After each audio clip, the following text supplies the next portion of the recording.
Dave, what was tougher, covering the Pope for 6 months or slogging through a Honduran jungle looking for a lost city?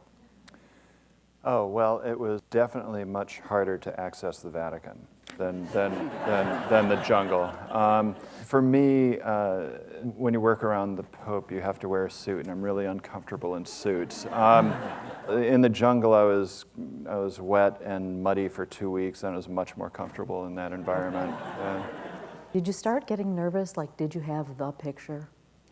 Well, I was in desperate need of a cover as the deadline was approaching, and I had nothing. And I mean, I had nothing. And on Christmas Day, I had high hopes that when he gave his address on the balcony of the facade to the people in St. Peter's Square, I'd done everything that I could to be out on the balcony with him, and I thought I had it lined up, and I had really high hopes for it. And at the last minute, somebody got nervous about it, and it fell through.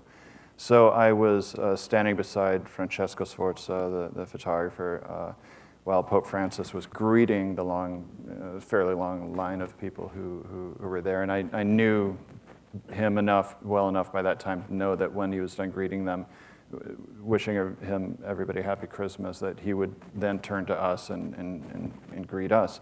So sure enough, he did. Then he turns away and starts mentions something, and Francesco turns to me and whispers very excitedly, "He's going to the Sistine Chapel."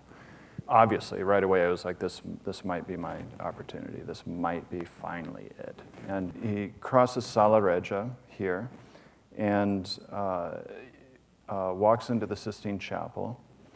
And he walks in at first, and the lights are off, and it's just doesn't work. And then they turn the lights on, and he's there for 3 or 4 seconds. And I get maybe 3 or 4 frames, and then he turns around and walks out after having contemplated the scene for a short time.